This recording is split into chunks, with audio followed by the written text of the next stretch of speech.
Hello everyone, स्वागत है हमारे यूट्यूब चैनल मिस्टर आशीष हब पे। साथियों, आज हम लोग करने वाले हैं क्लास 9th का ज्योग्राफी चैप्टर नंबर 1 है, जिसका नाम है साथियों भारत, आकार और स्थिति। इस चैप्टर में हम लोग का जितना भी आज ऑब्जेक्टिव और सब्जेक्टिव दिया हुआ है, आज की इस क्लास में हम लोग सारा का प्रश्नोत्तर और एमसीक्यू करने वाले हैं। तो इसलिए आप लोग क्लास को बिल्कुल अंत तक देखिए और क्लास अगर अच्छा लगा तो एक लाइक जरूर करें। तो चलिए हम लोग पहला प्रश्न स्टार्ट करते हैं। हम लोग का पहला प्रश्न क्या कहता है, तो देखिए 1 नंबर में क्या कहता है साथियों कि निम्नलिखित 4 उत्तरों में से उपयुक्त उत्तर चुनिए। हम लोग का एक प्रश्न दिया रहेगा जिसमें हम लोग का 4 विकल्प है, उसमें हम लोग को सही विकल्प को चिन्हित करना है। तो देखते हैं पहला नंबर प्रश्न क्या कहता है। 1 नंबर में है कि कर्क रेखा किस राज्य से नहीं गुजरती है। बताना है कि कर्क रेखा जो है वो किस राज्य से नहीं गुजरती है। तो देखिए आपको पता है कि कर्क रेखा जो है वो गुजरात से गुजरती है, छत्तीसगढ़ से भी गुजरती है और त्रिपुरा से भी गुजरती है, यानी ये तीनों से गुजरती है। लेकिन साथियों ये उड़ीसा से नहीं गुजरती है। किससे? ये उड़ीसा से नहीं गुजरती है। तो यहाँ पे प्रश्न में हम लोग को क्या कह रहा था? हम लोग का प्रश्न में कह रहा था कि कौन कर्क रेखा से नहीं गुजरती है। तो राइट आंसर क्या हो जाएगा? उड़ीसा, ऑप्शन नंबर ख हो जाएगा। चलिए अब हम लोग अपनी अगले प्रश्न को देखते हैं। प्रश्न संख्या 2 नंबर क्या कहता है। प्रश्न संख्या 2 नंबर है भारत का सबसे पूर्वी देशांतर कौन सा है। भारत का सबसे पूर्वी देशांतर कौन सा है? आपको बताना है। पहला ऑप्शन है 97 डिग्री 25 मीटर। चलिए वो थोड़ा लाइट कट गया था, इससे थोड़ा दिक्कत हो गया था। बताना है साथियों कि 97 डिग्री 25 मिनट पूरब की ओर, 77 डिग्री 6 मिनट पूर्व की ओर, या 68 डिग्री 7 मिनट पूर्व की ओर, या 82 डिग्री 32 मिनट पूर्व की ओर। यहाँ कह रहा है कि पूर्वी देशांतर भारत का। तो देखिए भारत का पूर्वी देशांतर जो होता है ये होता है 97 डिग्री 25 मिनट पूर्व की ओर। क्या हो जाएगा? 97 डिग्री 25 मिनट पूर्व की ओर।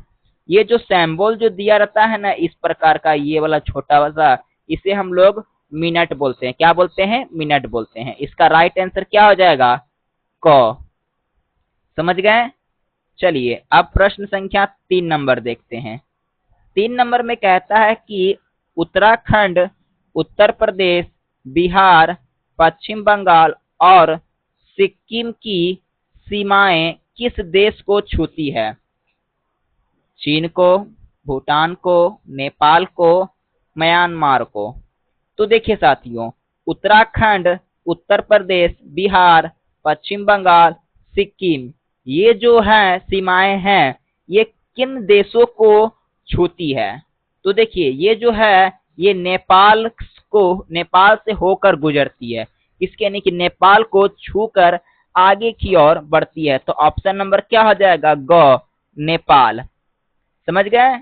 चलिए अब हम लोग प्रश्न संख्या देखते हैं 4 नंबर क्या कहता है। 4 नंबर में कहता है कि ग्रीष्मा, ये देखिए लगता है टाइपिंग में मिस्टेक हुआ है। नहीं नहीं ठीक है।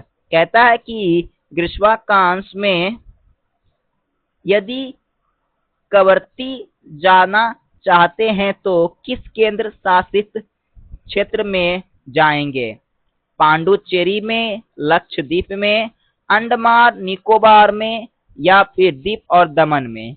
तो देखिए साथियों जब भी ग्रीष्मावकाश में अगर हम लोग जाएंगे, करवती की ओर जाना चाहेंगे, तो हम लोग किस केंद्र की ओर, यानी किस शासित केंद्र शासित प्रदेश की ओर जाएंगे? तो हम लोग केंद्र शासित प्रदेश की ओर जाएंगे। किसमें? लक्षद्वीप में जाएंगे। किसमें जाएंगे? लक्षद्वीप की ओर जाएंगे। चलिए आज का आखिरी और 5 नंबर प्रश्न देख लेते हैं कि 5 नंबर क्या कहता है। 5 नंबर में है मेरे मित्र एक ऐसे देश के निवासी हैं, जिस देश की सीमा भारत के साथ नहीं लगती, आप बताइए वह कौन सा देश है।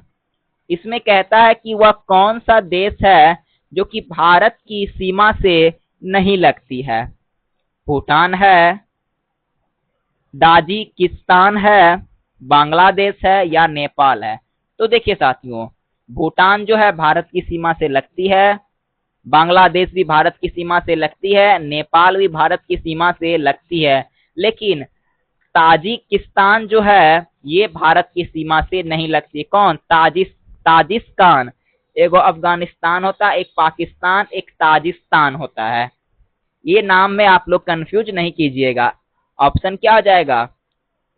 ख नंबर। अब चलिए हम लोग अपने अगले प्रश्न को देखते हैं। आगे क्या कहता है? आगे साथियों इसमें कहता है कि संक्षेप में उत्तर दीजिए। क्या करना है हम लोग को? संक्षेप में उत्तर देना है। जिसमें हम लोग का पहला प्रश्न है, अरब सागर तथा बंगाल की खाड़ी में स्थित द्वीप समूह के नाम बताएं।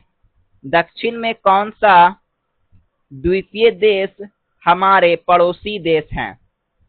कहता है कि अरब सागर और बंगाल की खाड़ी में स्थित समूह के नाम बताना है और दक्षिण में कौन कौन से द्वीपीय देश हमारे पड़ोसी हैं।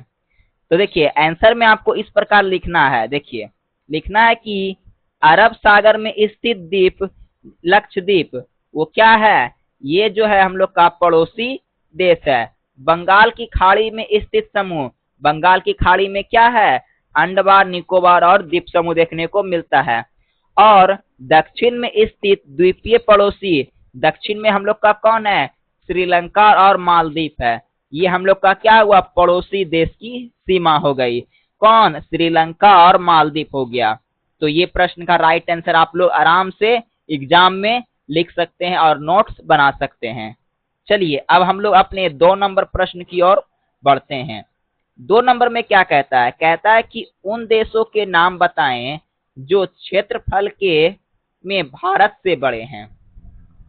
उन देश का नाम बताना है जो कि क्षेत्रफल में किससे बड़े हैं? हमारे देश भारत से बड़े हैं। तो देखिए भारत से क्षेत्रफल में बड़े 6 देश हैं। क्षेत्रफल के अनुसार भारत जो है सबसे बड़ा देश है 7वें नंबर पर। कितने नंबर पे आता है? 7वें नंबर पे। और कहता है कि क्षेत्रफल में कौन सा देश जो है बड़ा है? तो भारत के बाद ना बड़ा होगा, तो बड़ा कौन है? पहला है रूस, दूसरा कनाडा, तीसरा संयुक्त राज्य अमेरिका जिसको यूएसए बोलते हैं, शॉर्ट में क्या बोलते हैं? यूएसए बोलते हैं। फिर चीन हो गया, ब्राजील और ऑस्ट्रेलिया। भारत का स्थान कितने नंबर पे आता है? भारत का स्थान 7वें नंबर पे आता है। पहले स्थान पे रूस है, दूसरा कनाडा, तीसरा संयुक्त राज्य अमेरिका और चौथा चीन, 5वां ब्राजील और छठा कौन? ऑस्ट्रेलिया है। उसके बाद हमारा देश कौन आता है? भारत आता है। समझ गए आप लोग क्षेत्रफल के अनुसार। चलिए अब हम लोग प्रश्न संख्या 3 नंबर देखते हैं। 3 नंबर क्या कहता है? हमारे उत्तर पश्चिम, उत्तरी तथा उत्तर पूर्वी पड़ोसी देशों के नाम बताएं। उत्तर पूर्वी, उत्तर तथा उत्तर पूर्वी प्रदेशों जो हैं पड़ोसी देश, उनके नाम बताने हैं। बहुत अच्छे प्रश्न है, कंपटीशन में ये सब प्रश्न आते हैं। तो देखिए उत्तर पश्चिम में कौन कौन से देश हो जाएंगे पड़ोसी देश? पहला है पाकिस्तान, दूसरा है अफगानिस्तान। ये दो देश किस में आते हैं? ये 2 देश आएंगे उत्तर पश्चिम में, पड़ोसी देश हैं। और उत्तर पड़ोसी देश कौन से हो जाएंगे? चीन, जैसे कि तिब्बत, नेपाल और भूटान हो जाएगा। अब देखिए उत्तर पूर्वी पड़ोसी देश कौन होगा जो कि उत्तर और पूर्वी के बीच में है? म्यांमार और बांग्लादेश है। कौन है? म्यांमार और बांग्लादेश। बड़ा ही वीवीआई प्रश्न है, इसको वीवीआई लिखिएगा। चलिए अब देखते हैं प्रश्न संख्या कितना? 4 नंबर। 4 नंबर में कहता है कि भारत में किन किन राज्यों से कर्क रेखाएं होकर गुजरती है, उनके नाम बताएं। भारत में किन किन राज्यों से कर्क रेखा होकर गुजरती है, उनके नाम बताएं। इंपॉर्टेंट प्रश्न है, आपके कंपटीशन में भी आएगा। पूछ देगा कि भारत में किन किन राज्यों से होकर कर्क रेखा गुजरती है और कितने राज्यों से होकर गुजरती है। तो 8 राज्यों से होकर कर्क रेखा गुजरती है, जिसमें हम लोग का पहला आता है गुजरात, दूसरा राजस्थान, तीसरा मध्य प्रदेश, चौथा छत्तीसगढ़, पांचवा झारखंड, छठा पश्चिम बंगाल, सातवां त्रिपुरा और आठवां मिजोरम। बहुत ही इंपॉर्टेंट प्रश्न है, एकदम इसको वीवीआई कीजिएगा। समझ गए आप लोग? 8 जो है कर्क रेखा से होकर राज्य हम लोग का गुजरता है भारत। नाम समझ गए? अब चलिए अब देखते हैं हम लोग 3 नंबर प्रश्न। 3 नंबर क्या कहता है? थोड़ा ये बड़ा चढ़ेगा। क्या चढ़ेगा? थोड़ा सा ये बड़ा चलेगा। कहता है इसमें क्या, देख लेते हैं एक बार आप लोग सेशन को लाइक करके वीडियो को शेयर कर दीजिए। सेशन को लाइक करके वीडियो को एक बार शेयर कर दीजिए। कहता है कि सूर्योदय अरुणाचल प्रदेश के पूर्वी भाग में गुजरात के पश्चिमी भाग की अपेक्षा 2 घंटे पहले होती है। 2 घंटे पहले क्यों होती है, जबकि दोनों राज्यों में घड़ी एक ही समय दर्शाती है? स्पष्ट करें। समझिएगा प्रश्न से, अरुणाचल प्रदेश के जो पूर्वी भाग में और गुजरात के जो पश्चिमी भाग में क्या होता है कि 2 घंटे सूर्य पहले क्यों उगते हैं, इसका कारण आपको बताना है। ऐसा बात नहीं है कि यहाँ पे अगर 12 बज रहे होंगे तो वहां पे कितना 2 बज रहा होगा, ऐसा नहीं। दोनों का समय सीमा सेम ही है, लेकिन इसका क्या कारण है अभी देखिए। तो देखिए साथियों, आपको कारण में लिखना है कि देशांतर, भारत का देशांतरीय विस्तार लगभग 30 मीटर स्क्वायर और 68 मीटर स्क्वायर 7 मिनट पूर्व से लेकर 97 डिग्री 25 मीटर पूर्वी तक है। पृथ्वी को 1 डिग्री देशांतर घूमने में कितना मिनट? 4 मिनट लगता है। ये आपके क्वेश्चन में आता है कंपटीशन में कि पृथ्वी को 1 डिग्री देशांतर घूमने में कितना मिनट लगता है? 4 मिनट लगता है। इस प्रकार 30 डिग्री देशांतर घूमने में पृथ्वी को लगभग कितना? आधा घंटा का टाइम लगेगा, यानी कि 30 मिनट लगेगा। 30 मिनट लगेगा तो 4 मिनट में कितना घूमेगा? ये 4 मिनट में घूमेगा 120 मीटर, यानी कि 2 घंटे घूमने लगता है। यही कारण है कि अरुणाचल प्रदेश में, गुजरात में 2 घंटे पहले सूर्योदय होता है। आगे है इसमें कि एक ही समय क्यों। अब बताना है कि आखिर एक ही समय में क्यों ऐसा होता है। एक ही समय इसलिए होता है क्योंकि पूरे देश में समय की विसंगति या भ्रम को एक दूसरे के लिए 82 डिग्री या 32 मिनट पूर्वी देशांतर रेखा को भारत का मानक यामोत्तर माना गया है। ठीक है, इस रेखा के देशांतरीय को पूरे देश का मानव यानी कि IST माना गया है। इसलिए दोनों राज्यों में जो घड़ी है उसे एक ही माना गया है। कहने का मतलब है साथियों कि यहाँ पे सिंपल सा अगर हम लोग समझे तो देखिए, सिंपल सा अगर हम लोग समझे कि अरुणाचल प्रदेश जो है और गुजरात जो है, गुजरात में क्या होता है कि 2 घंटे पहले सूर्य उग जाते हैं और अरुणाचल प्रदेश में ऐसा नहीं होता है, जबकि दोनों का जो समय सीमा है वो एक जैसा है। लेकिन ऐसा क्यों नहीं होता है? क्योंकि ये जो देशांतरीय जो विस्तार है 68 डिग्री 7 मिनट पूर्व से लेकर 97 डिग्री 25 मिनट है। यही वजह है कि साथियों की गुजरात में क्या होता है कि सूर्य जो है 2 घंटा पहले सूर्योदय होता है और पश्चिम बंगाल में नहीं होता है। ये सब किसका कारण है? ये सब सूर्य के परिक्रमा और गति के कारण होता है और पृथ्वी की जो घूर्णन गति है इसके भी जिम्मेदार है। अब चलिए 4 नंबर प्रश्न को देख लेते हैं। 4 नंबर में कहता है कि हिंद महासागर में भारत की देशांतरीय स्थिति से इसे किस प्रकार लाभ प्राप्त होता है? हिंद महासागर में भारत के केंद्रीय स्थिति से इसे किस प्रकार का लाभ प्राप्त होता है? तो यहाँ आपको आंसर में लिखना है कि हिंद महासागर में शीर्ष पर भारत की केंद्रीय सीमाएं स्थित को निम्नलिखित प्रमुख लाभ हैं। कौन कौन से लाभ हैं? देखिए पॉइंट बाय पॉइंट में यहाँ पे लिख दिया हूँ, जिसमें हम लोग का यहाँ पहला पॉइंट है कि व्यापारी और व्यापारी और सामरिक लाभ, जैसे कि पश्चिम से यूरोपीय देशों और अफ्रीका को पूर्व एशिया देशों से जोड़ने वाली प्रमुख समुद्र मार्ग हिंद महासागर से होकर गुजरती है, जिसे भारत को व्यापार का केंद्र नियंत्रित करता है। आगे पॉइंट में है साथियों की सांस्कृतिक और आर्थिक संबंध। इस अनुकूल स्थिति के कारण भारत प्राचीन काल से ही पश्चिम एशिया, अफ्रीका, यूरोप और पूर्वी एशिया के देशों के साथ संगठित व्यापारिक और सांस्कृतिक संबंध बनाए रखने में सफल रहा है। आगे इसमें तीसरा पॉइंट देखते हैं हम लोग। तीसरा पॉइंट कहता है कि विशाल तटीय सीमा हिंद महासागर में किसी भी अन्य देश की तटीय सीमा भारत की जितनी लंबी नहीं है। इस लंबी तटरेखा के कारण को भारत एक विशाल विशिष्ट आर्थिक क्षेत्र और प्रचुर मात्रा में समुद्र संसाधन प्राप्त होता है।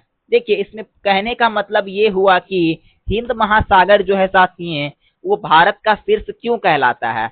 तो भारत का शीर्ष कहलाने पे इसका 3 प्रमुख कारण है। पहला कि क्या होता है कि भारत से जब कोई जहाज होकर गुजरती है हिंद महासागर से, तो वो कहाँ कहाँ होकर गुजरती है, वो आती हिंद महासागर से होकर गुजरती है और यूरोप से होकर गुजरती है, अफ्रीका से भी होकर गुजरती है और पूर्वी एशिया को क्या करती है, दोनों समुद्र मार्ग के बीच में जोड़ती है। तो भारत में जहाज जो जाती है ट्रांसफर के लिए, पोटेशन के लिए, या फिर एक जगह से दूसरे स्थान पर अगर हम लोग को व्यापार के माध्यम से जाना है तो हम लोग कैसे आते हैं, समुद्र सीमा के माध्यम से जाते हैं। और सांस्कृतिक और आर्थिक संबंध, भारत क्या है साथियों कि भारत क्या करता है कि सभी देश के साथ मिलजुल कर रहता है, जिसमें समुद्र यात्रा जब एक देश दूसरे देश का जब जहाज आता है समुद्र मार्ग पे, तो भारत के लोग क्या करते हैं, उसे सुविधाजनक अपने देश लाते हैं और दूसरे देश क्या करते हैं, भेजा देते हैं। तीसरा है कि तटीय सीमा विशाल तटीय सीमा के कारण, इसका जो साथियों इतना विशाल ज्यादा बड़ा है हिंद महासागर की इसका वर्णन करना असंभव ही माना जाता है। और लंबी तट सीमा के कारण को भारत को एक विशाल विशिष्ट तटीय क्षेत्र के रूप में प्रचुर मात्रा में प्राप्त किया होता है। अब देखिए साथियों, यहाँ तक जितना भी प्रश्न था मैंने सारे प्रश्न का आंसर आपको बता दिया है। पीडीएफ अगर चाहिए तो कमेंट में अगर आप लोग मुझे कीजिएगा कमेंट, तो मैं पीडीएफ कहाँ डाल दूंगा, पीडीएफ में डाल दूंगा साथियों। टेलीग्राम तो बंद हो गया है, लेकिन मैं पीडीएफ आपको कहाँ डालने का प्रयास करूंगा, एक मैं व्हाट्सएप ग्रुप बनाऊंगा। अगर आप लोग बोलिए कि हाँ ग्रुप बना दीजिए, तो मैं क्या करूंगा, एक व्हाट्सएप ग्रुप बनाऊंगा जिसमें आपको सारे बच्चे को क्या करना है, सारे बच्चों को ऐड करना है। ठीक है, आप लोग समझ गए। तो चलिए साथियों, मिलते हैं हम लोग अपनी अगले क्लास में चैप्टर नंबर कितना 2 के साथ, क्लास 9 का ज्योग्राफी। अगर वीडियो पसंद आए तो वीडियो को लाइक करें और कमेंट करें। मिलते हैं अपने अगले वीडियो में, तब तक के लिए जय हिंद।